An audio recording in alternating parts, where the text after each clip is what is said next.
शिवसेना संपवण्याचा आसुरी आनंद देवेंद्र फडणवीस आणि नारायण राणेंना जर घेत असतील तर अशा या नतद्रष्ट लोकांना कोकणवासीय योग्य वेळेला योग्य ती जागा दाखवून देतील। कोकणातून शिवसेना संपवण्याची भाषा नारायण राणेंनी करणं म्हणजे स्वतःलाच संपवण्यासारखं आहे। ईव्हीएम मध्ये गडबडी होऊ शकते हे आता जगातल्या सर्व तज्ञांनी सांगितलेलं आहे।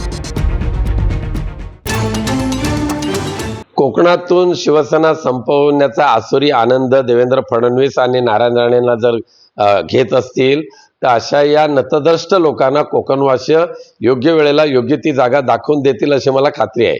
आज ह्या संपूर्ण लोकसभेच्या निवडणुकीमध्ये शेकडो करोड रुपयाचा चुराडा करून लोकांना फसवून जी मतं मिळवलेली आहेत ही फार काळ चालणारी नाही, कारण कोकण आणि शिवसेना यांचं नातं हे अभंग आहे आणि ते कायम राहील हे पुन्हा एकदा दाखवून देऊ येत्या निवडणुकांमध्ये।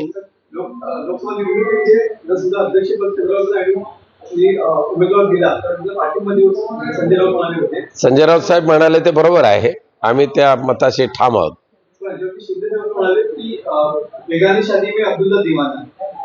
आता थोडेसे अजून काही 3 महिने मस्ती राहील, नंतर दाखवेल भारतीय जनता पक्ष त्यांना सुद्धा जागा।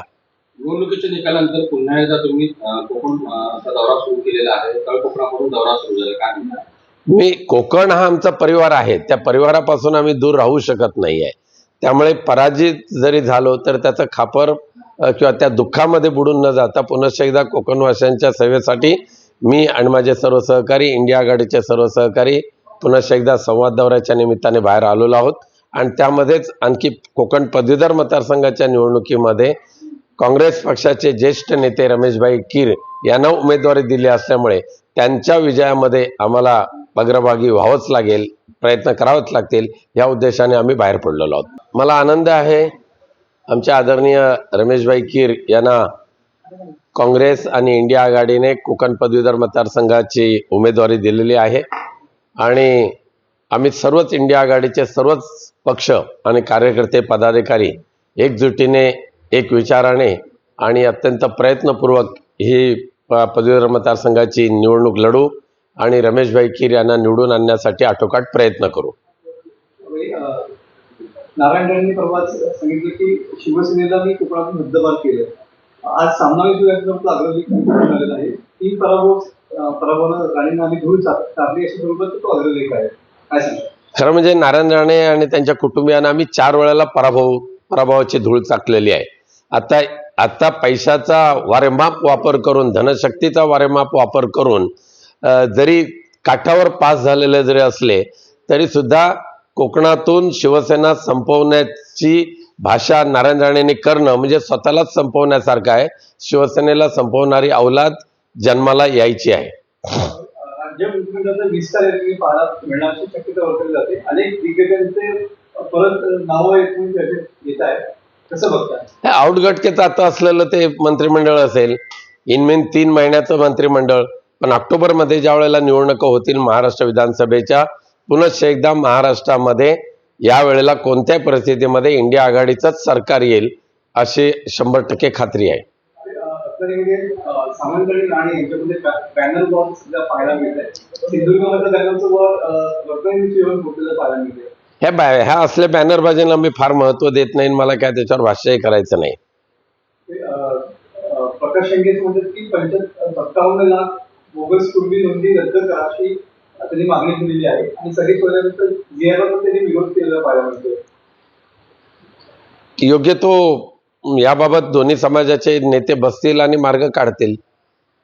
ईव्हीएम बद्दल पुन्हा एकदा शंका व्यक्त केलेली पाहायला मिळते। राहुल गांधी सुद्धा या संदर्भात ट्विट करून काल सांगितलं की ईव्हीएम मध्ये गडबडी होऊ शकते हे आता जगातल्या सर्व तज्ञांनी सांगितलेलं आहे आणि आपल्याकडे सुद्धा पाहिलं तर जे मतदानाची आकडेवारी वाढलेली आहे ही एका संख्येमध्ये वाढलेली आहे, त्यामुळे ईव्हीएमची गडबडी ही नक्कीच होते।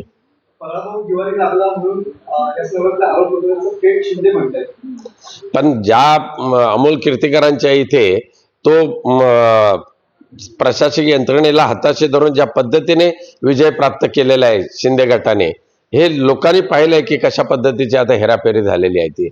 केंद्रीय मंत्रिमंडळामध्ये स्थान मिळवण्यासाठी अजित पवार गटाने म्हणजे राष्ट्रवादीमध्ये तशी पाहायला मिळते, काय सांगाल?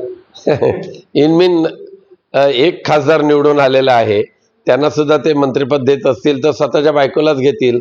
प्रफुल्ल पटेल यांनी असं म्हटलंय की मंत्रिपद मलाच मिळेल म्हणून. ह्या तिघांनी एकमेकाच्या ओढून ताडून ते मंत्रिपद घ्यावं. 80 ते 90 जागा असं म्हणतात की 80 ते 90 जागा विधानसभेत आम्ही लढवतो असं प्रफुल्ल पटेल म्हणताय.